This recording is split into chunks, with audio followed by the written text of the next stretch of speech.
नमस्कार। Good evening सभी को। पीएससी अड्डा के यूट्यूब चैनल पर मैं अरुण कुमार आप सभी को स्वागत करता हूं। उम्मीद करता हूं कि अब आप लोग खुश होंगे, पढ़ाई भी स्टार्ट कर दिए होंगे, क्योंकि लगातार आपको पता है कि नोटिफिकेशन जारी होना शुरू हो गए हैं।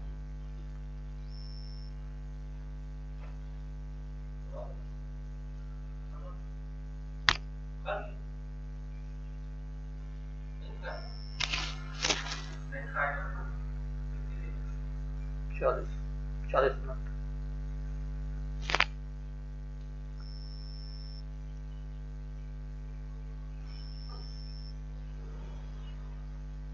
ठीक है, तो आप लोगों को जो है इंफॉर्मेशन मिल रही होगी, लगातार नोटिफिकेशन जारी हो रहे हैं। ठीक है, और मैं आपकी जानकारी के लिए बता दूं कि कल भी एक न्यूज़ आई है कि जो वन रक्षक की है उसका भी बहुत जल्दी नोटिफिकेशन, और एसआई हेड कांस्टेबल इनका भी नोटिफिकेशन अगले एक हफ्ते के अंदर जारी होने वाला है। बहुत सारी बम्पर भर्तियां हैं इस साल 2023 में, आपको पता है चुनावी साल है।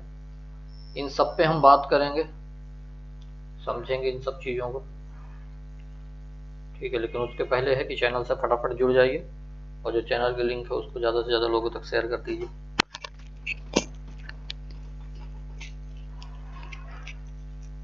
फटाफट जुड़िए, चैनल की लिंक को शेयर कीजिए, उसके बाद हम शुरू करेंगे, बताएंगे इन्फॉर्मेशन जो न्यूज़ आ रही है।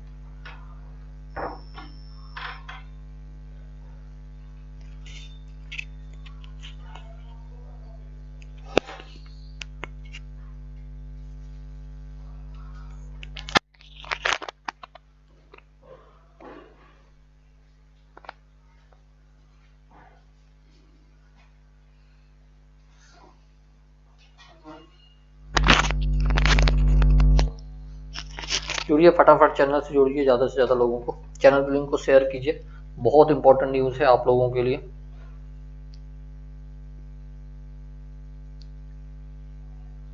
सभी के फायदे की बात है, चाहे बीपीएससी की तैयारी कर रहा हो, प्रीलिम्स की तैयारी कर रहा हो, मेंस की तैयारी कर रहा हो, उन सब के लिए भी मैं बताऊंगा क्या है इंपॉर्टेंट न्यूज़। इसके अलावा जो एमपीएसआई की तैयारी कर रहे हैं वो लोग भी खुश हो जाएं, उन लोगों के लिए बम्पर भर्तियां आ रही हैं, कांस्टेबल की भर्ती आ रही है, हेड कांस्टेबल आ रही है, वन रक्षक बहुत जल्दी 1-2 दिन के अंदर आ रही है, जेल प्रहरी, दुनिया भर की जो नौकरियां हैं वो आप लोगों के लिए निकाली जा रही हैं मध्य प्रदेश सरकार द्वारा 2023 में।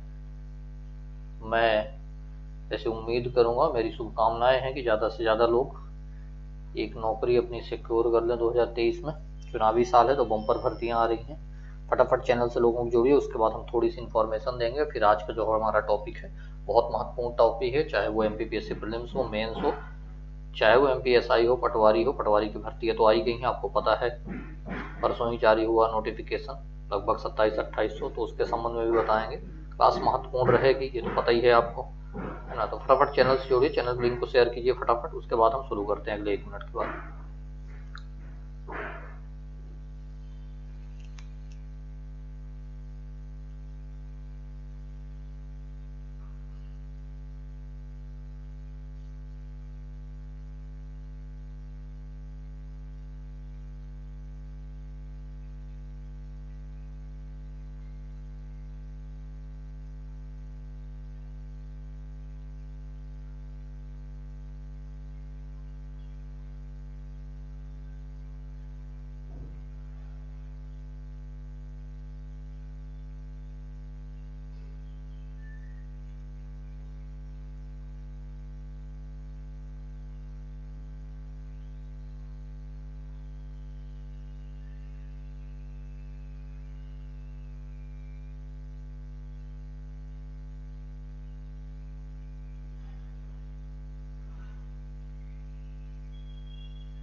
चलिए, जुड़ गए सभी लोग?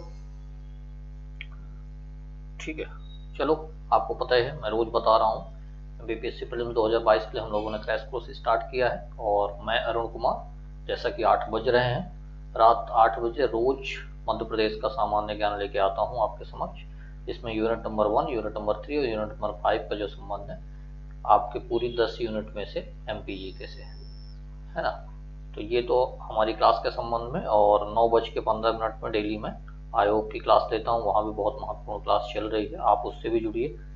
ये दोनों क्लास आपके लिए महत्वपूर्ण है, चाहे आप किसी की भी तैयारी कर रहे हो। एमपीपीएससी है तो आयोग सबसे ज़्यादा महत्वपूर्ण है, लेकिन जीएस के नाम पे भी आयोग से क्वेश्चन बन जाते हैं, तो सभी के लिए लाभप्रद हो। और एमपीजीके तो इसमें चाहे एमपीपीएससी प्रीलिम्स हो, मेंस हो, एमपीएसआई हो, पटवारी हो, सभी के लिए उपयोगी। तो आप क्लास से जरूर जुड़िए, 8 बजे डेली रोज मैं आता हूँ, क्लास से जुड़िए, इस क्लास का फायदा उठाए, आपके लिए बहुत उपयोगी रहेगी क्लास। अब थोड़ी सी इन्फॉर्मेशन मैं आप लोगों को दे देता हूँ। आपको पता है कि जो पटवारी का नोटिफिकेशन है परसों जारी हुआ है ना, परसों जारी हुआ है। कितनी पोस्ट है? 2736 कुछ पोस्ट आई हैं। इसके अलावा टोटल जो उसमें पोस्ट है ग्रुप टू सब ग्रुप 4 के नाम से, वो लगभग 3500 पोस्ट है ना। वहाँ पे आपको पता है 25 नंबर एमपीजीके या जीएस के नाम पे है। ये क्लास आपके लिए बहुत महत्वपूर्ण रहेगी, तो क्लास रेगुलर अटेंड कीजिए। जो भी एमपी पटवारी की तैयारी कर रहा हो उसके लिए ये 8 बजे क्लास बहुत महत्वपूर्ण रहने वाली है। रोज अभी कुछ नहीं हुआ है मध्य प्रदेश में, केवल हम लोगों ने ज्योग्राफी और इकोनॉमी पढ़ा, अभी पूरा का पूरा हिस्ट्री पॉलिटी बचा हुआ है, विविध बचा हुआ है। तो इसको क्लास को जो अभी तक नहीं अटेंड कर पा रहे हैं किसी कारण से, अब रेगुलर कीजिए, क्योंकि पता है आपको बहुत कंपटीशन है और नोटिफिकेशन जारी हो गया तो आपके लिए फायदेमंद है। दूसरी बात, वन रक्षक की जहां तक मुझे न्यूज है 2 से 3 दिन के अंदर नोटिफिकेशन जारी होने वाला है वन रक्षक की, और यहाँ पे लगभग 1800 प्लस पोस्ट है। ध्यान रखना, 1800 प्लस पोस्ट बहुत ज्यादा होता है ना, एक एक स्टेट के लिए। 1800 यहाँ है, 2700 लगभग, यहाँ पे 3500 है। तो एक तो पटवारी हो गई, ये वन रक्षक हो गई। इसके अलावा आपको पता है कि एक्साइज कांस्टेबल की भी जारी हो चुकी है, एक्साइज कांस्टेबल, वहाँ भी आपको पता है कि लगभग 200 पोस्ट जारी हो चुकी है। उसमें भी जीएस का रोल है ना। जीएस तो आना ही, हर जगह जीएस के नाम पे एमपीजीके भी रहेगा, और मध्य प्रदेश का एग्जाम है तो एमपीजीके का वेटेज जो थोड़ा सा ज़्यादा रहेगा। तो आपके लिए एमपीजीके की क्लास महत्वपूर्ण रहेगी। ये 3 चीज़ें हमने देखी। एक तो एक्साइज वाला हमने बताया आपको जो जारी हो चुका है, पटवारी का जारी हुआ, फॉर्म भरे जाएंगे जनवरी से, वन रक्षक 2-1 दिन के अंदर आने वाला है। इसके अलावा एमपीएसआई और हेड कांस्टेबल इसका भी नोटिफिकेशन नवंबर माह में जारी हो जाएगा। सरकार के प्रस्तावित कार्यक्रम के अनुसार नवंबर माह में जारी होने की पूरी संभावना है एमपीजीके कांस्टेबल, एसआई और हेड कांस्टेबल का। तो इतनी सारी न्यूज़ है जो आपके लिए फायदेमंद है। मुझे लगा कि मुझे बताना चाहिए आप लोगों को, क्योंकि आप तैयारी कर रहे हैं। तो आप लोगों को मैं ये बता रहा हूँ कि अब आप लोग कमर कस लीजिए, ठीक है, तैयारी शुरू कर दीजिए, युद्ध स्तर पर तैयारी प्रारंभ कर दीजिए। इसके अलावा जो सबसे ज़्यादा महत्वपूर्ण है वो एमपीपीएससी 2022, इसका नोटिफिकेशन भी नवंबर माह के एंड में जो चल ही रहा है। अब उम्मीद है कि 1 वीक के अंदर, विद इन 1 वीक जारी होगा, और नहीं भी होगा तो फर्स्ट वीक में जरूर दिसंबर, क्योंकि 0 ईयर तो होने नहीं देंगे ये लोग। तो 2022 का जो नोटिफिकेशन है वो बहुत जल्दी जारी होने वाला है, ठीक है, क्लियर है। तो ये जो क्रैश कोर्स हम लोगों ने स्टार्ट किया है, ये चाहे एमपीपीएससी हो उसके लिए, प्रीलिम्स मेंस दोनों,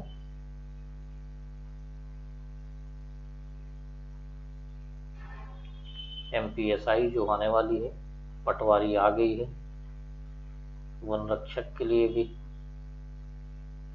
इसके अलावा जो भी वैकेंसी आने वाली सबके लिए इम्पोर्टेंट रहेगी। क्लास रेगुलर अटेंड कीजिए, शुरू कर दीजिए, है ना, आपके लिए फायदेमंद रहेगा, ठीक है। शुरू करें आज का टॉपिक। चलिए, आज हमारा जो टॉपिक है ये बहुत महत्वपूर्ण टॉपिक है, मध्य प्रदेश का जनसंख्या परिदृश्य 2011। ये इसलिए महत्वपूर्ण है कि एमपीपीएससी में आप प्रीवियस ईयर के पेपर उठा के देख लीजिए, जितने भी पेपर हुए होंगे सभी में आपको कम से कम 2 से 3 क्वेश्चन प्रीलिम्स में मिलेंगे जनसंख्या से। ये इतना फेवरेट टॉपिक है एमपीपीएससी का प्रीलिम्स के लिए। इसके अलावा मेंस में भी क्वेश्चन पूछे गए हैं यहाँ से। 2019 के जो पुराना मेंस हुआ था वहां पे जनांकिकी से क्वेश्चन बना है, ठीक है।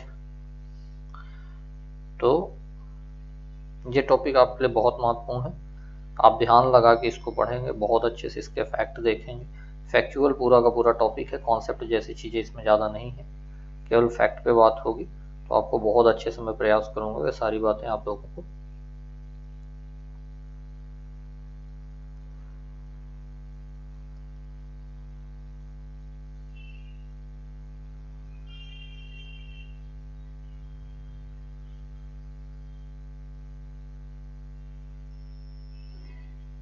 ठीक है।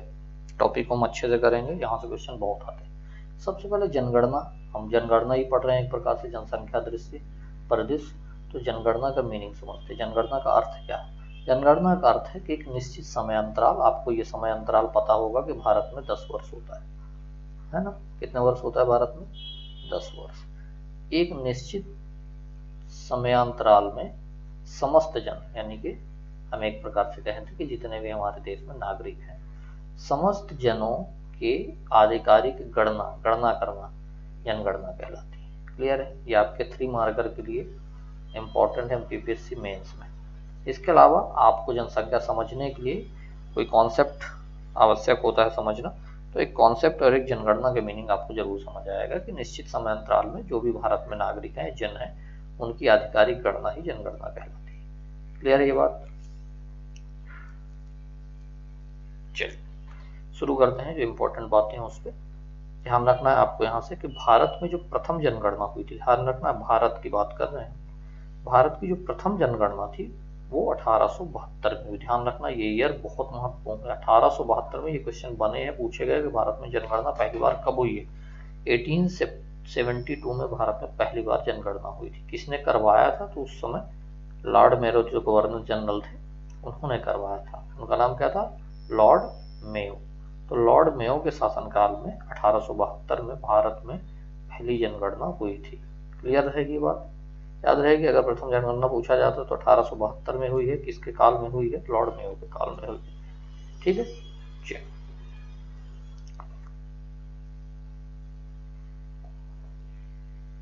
दूसरी बात, 10 की एवं व्यवस्थित जनगणना। ये तो 1872 की बात है, पहली बार हो गई थी। 10 की, मैंने पहले बताया कि 10 वर्ष के अंतराल में भारत में होती है। तो 10 की एवं व्यवस्थित जो जनगणना हुई 1881 से प्रारंभ हुई। 1881 से जो है व्यवस्थित जनगणना प्रारंभ हुई। किसके शासनकाल से? तो वो शासनकाल था लॉर्ड रिपन का। किसका था शासनकाल? लॉर्ड रिपन का। भी याद रखना है हमको, लॉर्ड मेयो पहले व्यक्ति थे जिन्होंने जनगणना करवाई। अगर व्यवस्थित रूप से आपसे पूछा जाता है कि जनगणना किसके काल में हुई, तो आपको बहुत ही अच्छे से याद रखना है लॉर्ड रिपन है वो व्यक्ति, और टाइम है 1881 या 1881। याद रहेगा। यहाँ से अगर कोई भी क्वेश्चन बनता है आपको बिल्कुल कंफ्यूज नहीं होना है, एकदम क्लियर कट बात है। 1872 लॉर्ड मेयो, 1881 व्यवस्थित जनगणना लॉर्ड रिपन। ठीक है,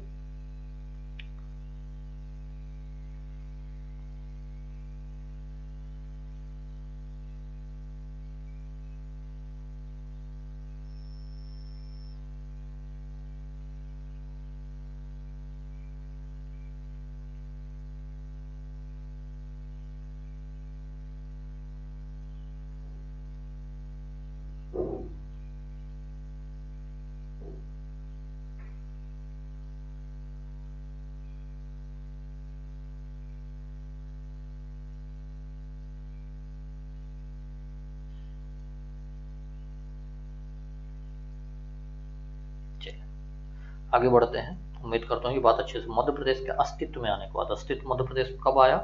1 नवंबर 1956 को, है ना, मध्य प्रदेश की स्थापना। क्लियर है? पता होगा आप लोगों को, मैंने मध्य प्रदेश का पुनर्गठन जहाँ पढ़ाया था, और इसके अलावा भी कितनी बार मैंने ये बताया कि मध्य प्रदेश का अस्तित्व जहाँ से शुरू होता है वो 1 नवंबर 1956 से स्थापना दिवस में मनाते हैं। तो मध्य प्रदेश का अस्तित्व में आने के बाद से 2011 की जनगणना मध्य प्रदेश में 6वीं जनगणना है। अब कैसे गिन लो, 56 में अस्तित्व में आया, अगली जनगणना कब हुई होगी? 61 में हुई होगी, है ना, 10 वर्ष के अंतराल में हो रहा है। तो 1961 में हुई। फिर कब होगी? 1971 में होगी, फिर कब होगी? 1981 में होगी, फिर कब होगी? 91 में होगी, फिर कब होगी? 2001 में होगी, फिर कब होगी? 2011 में होगी। तो देखो 1 2 3 4 5 6, यानी कि मध्य प्रदेश का अस्तित्व में आने के बाद 2011 की जनगणना के बाद ये मध्य प्रदेश की 6वीं जनगणना है। अब क्लियर रहेगा? ठीक है, बहुत अच्छे से मैंने बता दिया 61, 71, 81, 91, 2001 और 2011। अब कब होना थी? 2021, लेकिन ये कोविड की वजह से प्रभावित हुई है, जो भी जनगणना प्रारंभ नहीं हो पाई है। ठीक है, चलिए दूसरी बात, जनसंख्या की दृष्टि से 2011 की जनगणना, ध्यान रखना, जनसंख्या की दृष्टि से 2011 की जनगणना में मध्य प्रदेश का जो स्थान है भारत में 5वां है।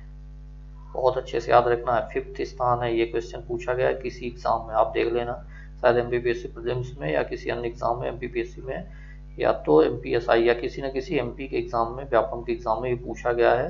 5th स्थान है भारत का, भारत में मध्य प्रदेश का जनसंख्या की दृष्टि से। क्लियर रहेगी ये बात? चलिए एक अन्य बात, 11 जुलाई को जनसंख्या प्रतिवर्ष विश्व जनसंख्या नियंत्रण दिवस मनाया जाता है। कब मनाया जाता है? 11 जुलाई को। ये डेट बहुत महत्वपूर्ण है, यहाँ से क्वेश्चन पहले एमपीपीएससी प्रीलिम्स में बन चुका है, आप देख लेना प्रीवियस ईयर का पेपर। ये जरूर मुझे याद है कि ये एमपीपीएससी प्रीलिम्स में क्वेश्चन बना है। तो 11 जुलाई को प्रतिवर्ष विश्व जनसंख्या दिवस या विश्व जनसंख्या नियंत्रण दिवस के रूप में मनाया जाता है। याद रहेगा आप लोगों को? याद रहेगा यहाँ विश्व जनसंख्या दिवस कब मनाया जाता है? 11 जुलाई को, भूलना नहीं है डेट। ठीक है, चलिए हमने पहले बताया कि मध्य प्रदेश में अस्तित्व का आने के बाद कौन सी जनगणना? पहली 1961 में हुई। 6ठी जनगणना मैंने नंबर बता दिया। महाविभाजक वर्ष किसे कहते हैं, ये समझने के लिए बहुत महत्वपूर्ण है, क्योंकि यहाँ से कई बार क्या होता है कि मीनिंग तो नहीं पूछा जाता है, लेकिन पूछ लिया जाता है कि महाविभाजक वर्ष कौन सा। भारत में क्या हुआ कि 1921 के दशक में, यानी कि 1911 की जब जनगणना हो गई थी उसके बाद की बात है, 1911 से 1921 के दशक में जो जन्म दर वृद्धि होती है वो न्यूनतम हो गई, न्यूनतम थी। इसकी वजह से इस वर्ष को महाविभाजक वर्ष कहते हैं। कौन सा वर्ष है? 1921। ठीक है, याद रहेगा आपको महाविभाजक वर्ष क्या है, कि जन्म वृद्धि दर जो है 1911 से 19 के बीच में, 21 के बीच में न्यूनतम हो गई। तो 1921 क्या हो गया? महाविभाजक वर्ष हो गया। याद रहेगा? चलिए कुछ और चीजें देख लेते हैं इसमें। फैक्ट, राष्ट्रीय परिवार कल्याण कार्यक्रम कहाँ से शुरू हुआ? 1951। याद रखना, राष्ट्रीय परिवार कल्याण कार्यक्रम 1951। राष्ट्रीय परिवार नियोजन कार्यक्रम 1952 राष्ट्रीय परिवार नियोजन कार्यक्रम। प्रथम राष्ट्रीय जनसंख्या आयोग 1978। प्रथम राष्ट्रीय जनसंख्या आयोग कब बना? 1978 में। क्लियर है ये बात? यहां तक क्लियर है या नहीं?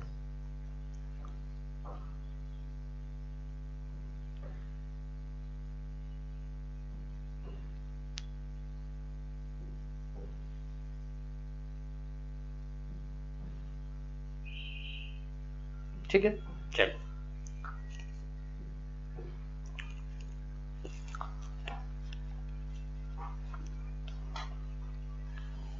आगे बढ़ते हैं। भारत की जनसंख्या नीति है वो 2000 है। ठीक है, याद रखना, वर्तमान में जनसंख्या नीति कौन सी है? 2000 की। मैंने पहले बताया 11 जुलाई को विश्व जनसंख्या दिवस मनाया जाता है। याद रहेगा यहाँ तक फैक्ट?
चलिए, क्लियर है यहाँ तक बात? कोई डाउट?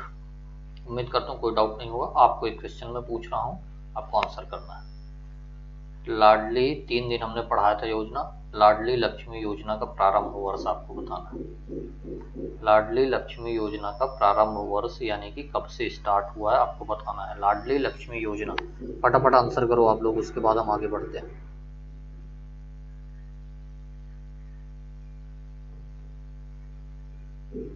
फटाफट आंसर करिए।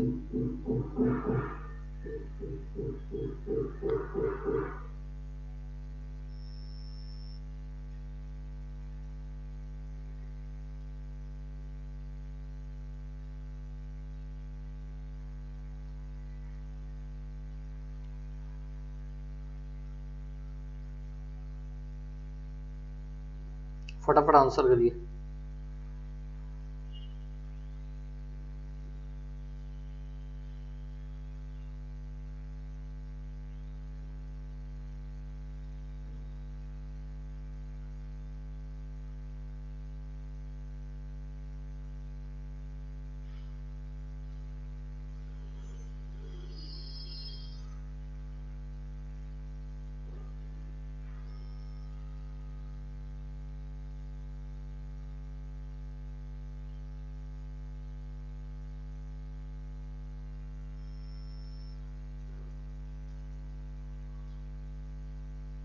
आंसर करिए भाई, फटाफट आंसर करिए। चलिए, आप आंसर कीजिए तब तक हम आगे बढ़ते हैं। तुलनात्मक अध्ययन कर लेते हैं किसके बीच में, थोड़ा सा मध्य प्रदेश और भारत के बीच में। जो इंपॉर्टेंट बातें उस पर करेंगे, सारी बातें नहीं करेंगे हम, क्योंकि मध्य प्रदेश की जनसंख्या पढ़ रहे हैं तो मध्य प्रदेश की जनसंख्या पढ़ेंगे। फिर जब हम मध्य प्रदेश की इंडिया की जो ज्योग्राफी हम पढ़ेंगे, वहां पे जरूर हम इस सेक्टर को पूरा का पूरा अच्छे से डिस्कस करेंगे भारत के संबंध में। लेकिन अभी हम मध्य प्रदेश के संबंध में थोड़ा सा तुलनात्मक अध्ययन कर लेते हैं। जनसंख्या के संबंध में अगर देखें तो भारत की जनसंख्या जो है 1 अरब 21 करोड़ है 2011 के अनुसार। कितनी है? 1 अरब 21 करोड़। इसके अलावा जो मध्य प्रदेश की जनसंख्या है वो है 7 करोड़ 26 लाख 26,809। बहुत अच्छे से याद रखना है। 2018 या 17 के पीएससी में आप देख लेना, प्रीवियस ईयर का पेपर उठा के, ऐसी जनसंख्या ही पूछ ली गई थी मध्य प्रदेश की, है ना। ऐसे ऑप्शन रख दे 7.26, 7.36 इस करके, तो याद रखना 7.26 रहेगा यहाँ पे। 7 करोड़ 26 लाख 26,809, 7 26 26,809 आपको याद रखना है, और भारत की 1 अरब 21 करोड़। क्लियर है जनसंख्या? चलिए, घनत्व के संबंध में देख लेते हैं भारत और मध्य प्रदेश के संबंध में। तो भारत का जो घनत्व है 382 व्यक्ति, 382 व्यक्ति, बहुत अच्छे से याद रखना, 382 व्यक्तियों की बात कर रहा है, 382 व्यक्तियों की बात कर रहा है प्रति वर्ग किलोमीटर। यानी 1 वर्ग किलोमीटर में कितने लोग रह रहे हैं? 382 व्यक्ति। ये भारत की कहानी है, याद रहेगा अच्छे से। चलिए, मध्य प्रदेश की कहानी क्या है कि 236 व्यक्ति होते हैं प्रति वर्ग किलोमीटर। यानी मध्य प्रदेश की जो जनघनत्व है वो भारत के जनघनत्व के अनुसार कम है। क्लियर है ये बात यहाँ तक?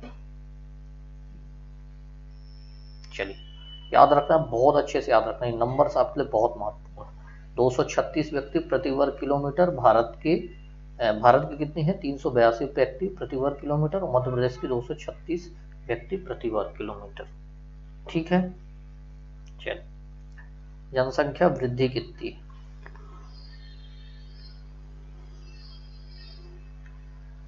जनसंख्या वृद्धि की स्थिति क्या है भारत की और मध्य प्रदेश की?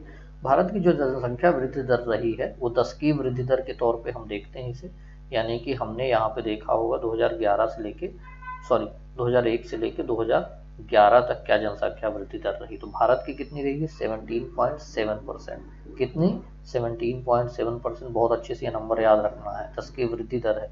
इसके अलावा मध्य प्रदेश की वृद्धि दर कितनी रही? तो 20.35%, यानी 20.35% भारत मध्य प्रदेश की जो जनसंख्या वृद्धि दर है 10 की वो रही। अच्छे से याद रहेगा, 17.7 और यहाँ पे 20.35। क्लियर?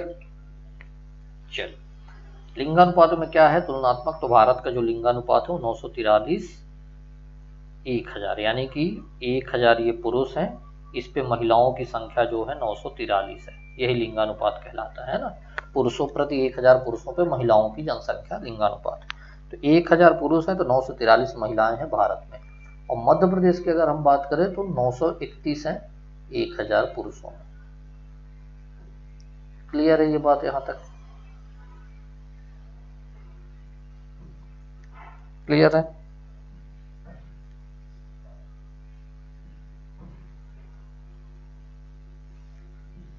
चलिए साक्षरता दर में देख लेते हैं क्या है डिफरेंस, क्या है तुलनात्मक। तो भारत की जो साक्षरता दर है ओवरऑल 73%, याद रहना चाहिए 73%। यहाँ पे डाटा को याद ही रखना है, इसके अलावा कोई विकल्प नहीं है, ठीक है। और सारे डाटा जितने भी हम डेटा पढ़ेंगे वो सारे के सारे डेटा आपके लिए इम्पोर्टेंट रहेंगे, ये बात आप दिमाग में रख लीजिए।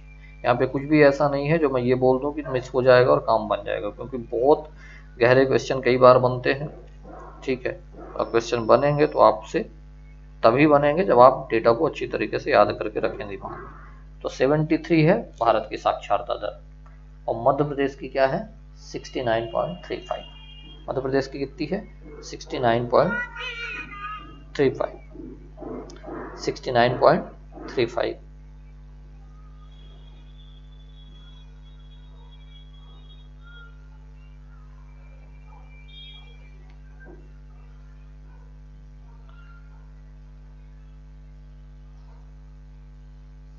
ठीक है।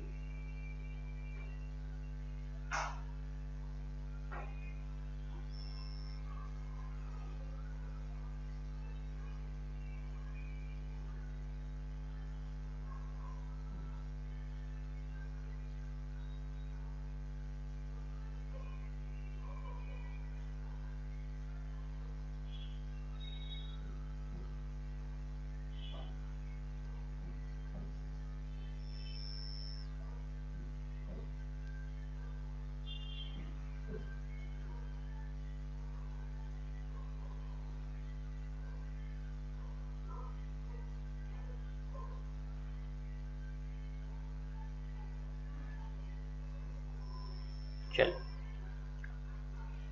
अब हम मध्य प्रदेश की जनसंख्या के संबंध में देख लेंगे। अब पूरी की पूरी जो हम बात करेंगे आगे वो पूरा मध्य प्रदेश होगा। देश की कुल जनसंख्या का 5.99%, हमने बोला था ये 5वां स्थान है भारत का, ये 5.99% देश की कुल जनसंख्या का मध्य प्रदेश में, ठीक है ना। ध्यान रखना 18 देशों की जनसंख्या दुनिया में मध्य प्रदेश से अधिक है। ये नंबर बहुत महत्वपूर्ण नहीं है लेकिन फिर भी याद रखना 18 देशों की जनसंख्या मध्य प्रदेश से अधिक है, ये नहीं पूछा जाएगा, फिर भी समझदारी के लिए। 5.99% हमारी जनसंख्या है देश की कुल जनसंख्या और स्थान है 5th, ठीक है। चलिए जनसंख्या के संबंध में देख लेते हैं अन्य बातें। हमारी कुल जनसंख्या मैंने जैसे पहले बताया 7 करोड़ 26 लाख 26,890, 7.26 करोड़, ठीक है, याद रहेगा।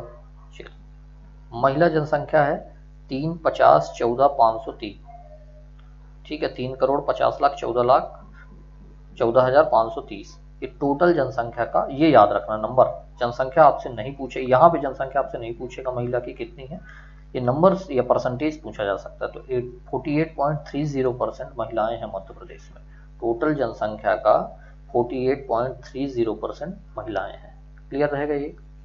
पुरुषों की जनसंख्या देख लो, वो है 3,76,12,306, यहाँ पे 51.70% पुरुषों की जनसंख्या है टोटल जनसंख्या, यानी कि पुरुष 3% लगभग के आसपास अधिक हैं, ठीक है, याद रहेगा। 48% महिलाएं हैं और 51.70, यहाँ 48.30 महिला, यहाँ पे पुरुष, क्लियर रहेगा, दोनों को परसेंटेज याद रहेगा। नगरीय टोटल जनसंख्या मध्य प्रदेश की 27, यानी कि मध्य प्रदेश की 27% जनसंख्या जो है वो नगरीय क्षेत्रों में रहती है, यानी शहरी क्षेत्र में रहती है। और 72.40% जो जनसंख्या है वो ग्रामीण क्षेत्रों में निवास करती है मध्य प्रदेश की। ये मध्य प्रदेश की हम बात कर रहे हैं, ठीक है। 27% जनसंख्या नगरीय क्षेत्रों में और 72% जो जनसंख्या है वो कहाँ पे है, ग्रामीण क्षेत्रों में निवास करती है, ठीक है। ये बात यहाँ क्लियर है।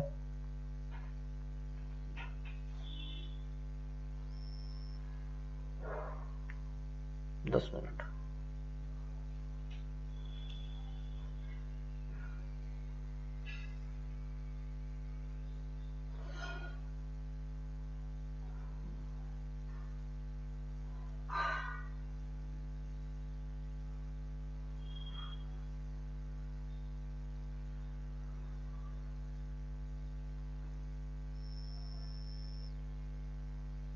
ठीक है, ग्रामीण जनसंख्या, शहरी जनसंख्या आपको याद होना चाहिए। 27% है नगरीय जनसंख्या और 72% है ग्रामीण जनसंख्या। बहुत अच्छे से यहाँ से सर्वाधिक जनसंख्या वाले जिले, सर्वाधिक जनसंख्या वाले जिले कौन कौन से हैं, क्रम याद रखना। और ये क्रम पूछा गया है एमपीपीएससी 2018 में या 17 में। इंदौर की जनसंख्या सबसे ज़्यादा है, फिर जबलपुर है, फिर सागर है। इंदौर, जबलपुर, सागर, 3 सबसे अधिक जनसंख्या वाले जिले हैं। इंदौर, जबलपुर, सागर, याद रहेगा। चलिए, न्यूनतम जनसंख्या वाले जिले, ये भी याद रखना है। सबसे ज़्यादा कौन सा है, इंदौर, जबलपुर और सागर। 3 हमने देख लिए सबसे ज़्यादा जनसंख्या वाले। क्लियर है ये बात। चलिए, सबसे कम जनसंख्या वाले जिले कौन से हैं, न्यूनतम जनसंख्या वाले, निवाड़ी। ये कहाँ से अलग हुआ है, टीकमगढ़ से। आगर मोलवा, ये शाजापुर से अलग हुआ है।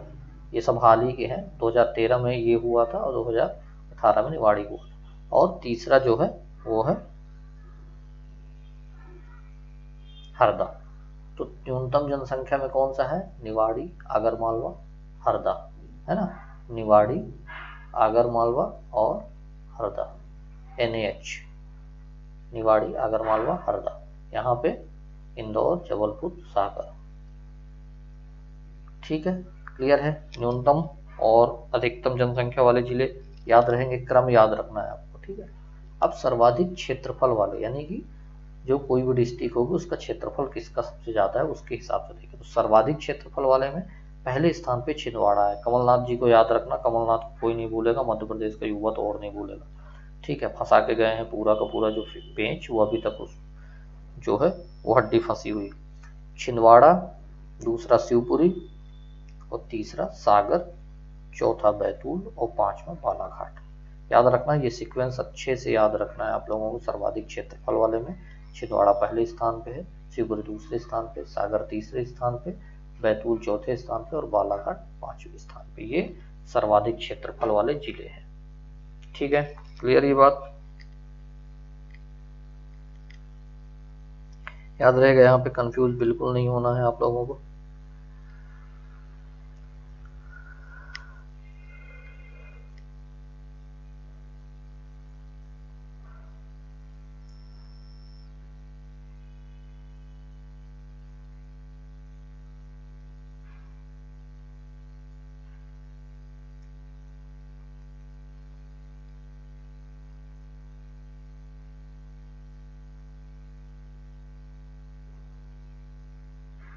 चलिए, उम्मीद करता हूँ सर्वाधिक क्षेत्रफल वाले जिले क्लियर होंगे। छिंदवाड़ा है, शिवपुरी है, सागर, बैतूल और बालाघाट है। न्यूनतम क्षेत्रफल में कौन कौन से हैं देख लेते हैं। निवाड़ी है पहले स्थान पे, फिर दतिया है, निवाड़ी फिर दतिया। ठीक है, निवाड़ी फिर दतिया, फिर तीसरे स्थान पर भोपाल। अच्छे से याद रखना, क्षेत्रफल में, क्षेत्रफल जनसंख्या दोनों में अंतर है, कुछ कोई विकल्प नहीं है, आपको याद ही रखना है। दतिया क्षेत्रफल में सबसे छोटा जिला है, दूसरे स्थान पर निवाड़ी सबसे छोटा जिला है क्षेत्रफल में, दूसरे स्थान पे दतिया है, तीसरे स्थान पे भोपाल है, चौथे स्थान पे अलीराजपुर है, 5वें स्थान पे बुरहानपुर है। ठीक है, याद रहेगा, निवाड़ी, दतिया, भोपाल, अलीराजपुर और बुरहानपुर, ये ऐसे डिस्ट्रिक्ट हैं जो सबसे कम क्षेत्रफल वाले हैं। सबसे ज्यादा में मैंने बता दिया है, छिंदवाड़ा, शिवपुरी, सागर, बैतूल और बालाघाट। ठीक है, चलिए अब लिंगानुपात में देख लेते हैं कि लिंगानुपात में सर्वाधिक कौन से जिले हैं। यहां से क्वेश्चन बहुत बनते हैं क्योंकि लिंगानुपात हमेशा पुरुष और महिला से संबंधित है। लिंग के अनुसार जो मध्य प्रदेश में स्थिति है उसको क्वेश्चन हमेशा पूछ लेते हैं, बीपीएससी पूछते हैं, पीएसआई पूछता ही है, या व्यापम से रिलेटेड जो भी आप एग्जाम देने वाले हैं। जैसे मैं लगातार बता रहा हूँ कि जो बहुत है नोटिफिकेशन जो है बहुत ज़्यादा आने वाले हैं, बहुत ज़्यादा भर्तियाँ होंगी 2023 में। और मैं बता दूँ अभी इन्फॉर्मेशन ऐसी कुछ आ रही है कि 2022 के प्रीलिम्स में MPPSC में 2022 के प्रीलिम्स में, मतलब 2022 का जो नोटिफिकेशन होगा, मैंने बताया नवंबर एंड में जारी हो, यहाँ पे लगभग 700 प्लस पोस्ट जारी होने वाली है। मुझे लगता है पिछले 4-5 सालों में सबसे ज़्यादा पोस्ट आने वाली है, 700 से ऊपर। कब? 2022 की। तो आप लोग कमर कस लीजिए, बहुत अच्छे से क्लास को अटेंड कीजिए और टेस्ट सीरीज को परचेस कर लीजिए, रेगुलर टेस्ट सीरीज अटेंड कीजिए, सीरियस हो जाइए।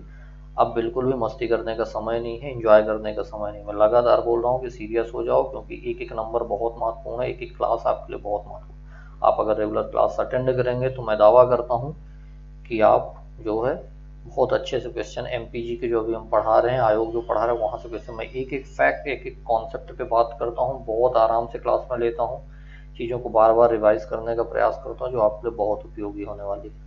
ठीक है, तो बहुत अच्छे से करिए आप लोग। सर्वाधिक लिंगानुपात वाले देख लेते हैं कौन है। बालाघाट। यहाँ पे याद रखना, बालाघाट में जो लिंगानुपात है 1021 है, यानी 1000 पुरुष हैं तो यहाँ पे 1021 महिलाएं हैं। ये अच्छी बात है कि बालाघाट में पुरुषों की तुलना में महिलाएं ज़्यादा है। ठीक है, दूसरे स्थान पे अलीराजपुर है, यहाँ भी पुरुषों की तुलना में महिलाएं ज़्यादा है और यहाँ 1000 पुरुषों पे 1021 महिलाएं हैं। क्लियर रहेगा यहाँ तक? क्लियर है। सर्वाधिक लिंगानुपात वाले जिले कौन कौन से हैं? बालाघाट में जो सबसे ज़्यादा है, 1000 पुरुषों पे 1021 महिला। अलीराजपुर 1000 पुरुषों पे 1011 महिला। तीसरे स्थान पे है मंडला। ठीक है, जहाँ पे 1000 पुरुषों में 1008 महिला है। ठीक है, चौथी है टिंडोरी, जहाँ 1000 पुरुषों पे 1002 महिलाएं। 4 ऐसे डिस्ट्रिक्ट हैं, कभी ये भी पूछा जा सकता है कितने डिस्ट्रिक्ट हैं? 4 ऐसे डिस्ट्रिक्ट हैं जहाँ पे लिंगानुपात जो है वो अनुकूल है, जिसको हम ये कह सकते हैं कि पुरुषों की अपेक्षा महिलाएं वहाँ पे ज़्यादा है। ठीक है, याद रहेगा। बालाघाट, अलीराजपुर, मंडला और डिंडोरी। आखिरी जो सबसे ज़्यादा लिंगानुपात वाला जिला है 5वें स्थान पे, वो झाबुआ है, जहाँ पे 1000 पुरुषों पे 990 महिलाएं हैं। क्लियर रहेगा? ये पूरा का पूरा टेबल याद रहेगा कि नहीं आपको? एक बार फिर से देख लो, स्क्रीनशॉट ले लो। सर्वाधिक लिंगानुपात में बालाघाट और अलीराजपुर दूसरे स्थान पर है, तीसरा है मंडला, चौथा है डिंडोरी और 5वां है झाबुआ। ठीक है, याद रहेगी कि नहीं? याद होनी चाहिए, कोई विकल्प नहीं। न्यूनतम लिंगानुपात में देख लेते हैं कि न्यूनतम लिंगानुपात की क्या स्थिति है। ठीक है, न्यूनतम लिंगानुपात की क्या स्थिति है उस पर देख लेते हैं। भिंड 837 है, सबसे कम लिंगानुपात वाला जिला है ये भिंड। यहाँ पे स्थिति ये है कि 1000 पुरुष पे केवल और केवल 837 महिलाएं यहाँ पे बैठती हैं, सॉरी हैं यहाँ पे। तो भिंड में सबसे कम लिंगानुपात। दूसरे स्थान पे वही मुरैना, यानी भिंड के बगल वाला मुरैना, जहाँ पे 840 है महिलाएं प्रति 1000 पुरुषों पे। फिर तीसरे स्थान पे है ग्वालियर, 864 महिलाएं 1000 पुरुषों पे। ठीक है, तो कुल मिला के हम ये कह सकते हैं कि मध्य प्रदेश का जो उत्तरी जिले हैं 3, भिंड, मुरैना और ग्वालियर, फिर चौथा जिला भी वही उत्तरी है 873 1000 पे, और 5वां जिला भी उत्तरी ही है शिवपुरी 877 1000 पे। हम ये कह सकते हैं कि हमको ये दिखाई रहा है कि मध्य प्रदेश का जो उत्तरी जिला है, चंबल वाला एरिया है, वहाँ पे सबसे ज़्यादा जो है महिलाओं का लिंगानुपात है। 1000 पुरुषों पे भिंड में 837, मुरैना में 840, 864, ग्वालियर में, दतिया में 873 और शिवपुरी में 877 महिलाएं प्रति 1000 पुरुषों में है। याद रहेगा।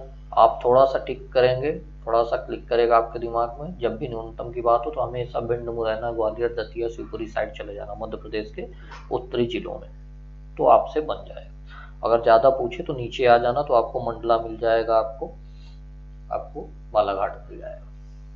ठीक है, और अलीराजपुर झाबुआ है।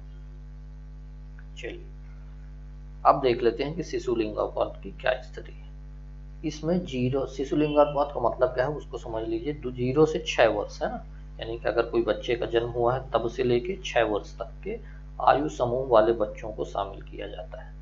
ठीक है, शिशु लिंगानुपात में किसको शामिल किया जाएगा? याद रखना, 0 से 6 वर्ष तक के बालकों को। ठीक है, और वर्तमान में जो मध्य प्रदेश में शिशु लिंगानुपात है वो 918 है। मतलब 1000 अगर बच्चे जन्म ले रहे हैं तो उसमें से 918 महिलाएं या बच्चियां जन्म ले रही हैं। कब? 2011 की जनगणना पे। क्लियर है? याद रहेगा अच्छे से आप लोगों को। चलिए उम्मीद करता हूँ कि ये बात आपको समझ में आ गई हो लिंगानुपात में और शिशु लिंगानुपात में अंतर। लिंगानुपात में प्रति 1000 पुरुषों में महिला की टोटल जनसंख्या देख ली जाती है। यहाँ पे ये हो रहा है कि भाई 1000 जो बच्चे जन्म ले रहे हैं 0 से 6 वर्ष समूह के हैं, उसमें महिलाएं कितनी है, बालिकाएं कितनी है, तो शिशु लिंगानुपात कितना हुआ 918। क्लियर रहेगा। सर्वाधिक लिंगानुपात वाले जिले, शिशु लिंगानुपात की बात हम कर रहे हैं, ठीक है ना। अब हम बात कर रहे हैं शिशु लिंगानुपात में सबसे ज्यादा जिले कौन से हैं, शिशु लिंगानुपात में सबसे बड़े जिले कौन से हैं। अलीराजपुर में 978, यानी 1000 अगर बच्चे जन्म ले रहे हैं तो उनमें 978 महिलाएं या बालिकाएं भी जन्म ले रही। कहाँ पे, अलीराजपुर में। तो शिशु लिंगानुपात यहाँ पे सबसे ज्यादा है। दूसरे स्थान पे डिंडोरी और मंडला दोनों संयुक्त रूप से। क्यों, क्योंकि दोनों जगह 970 जो है बच्चियां जन्म लेती हैं। बच्चियां जन्म लेती हैं किन पे, बच्चों पे, बच्चे पे, है ना। तो बालिका का जन्म होता है बालक के कंपेयर में 970। बालाघाट में 967। तीसरे स्थान पे कौन है, बालाघाट। तो शिशु लिंगानुपात में अलीराजपुर, डिंडोरी, मंडला 7 में और बालाघाट तीसरे स्थान पे। क्लियर है ये बात, यहाँ तक याद है या नहीं। चलिए, अभी तक जितना हमने पढ़ा है कहीं पे कोई ऐसी चीज जो परेशानी वाली हो या आपको परेशान कर रही हो, अगर कोई भी ऐसी चीज है तो आप हमें इन्फॉर्म कर सकते हैं।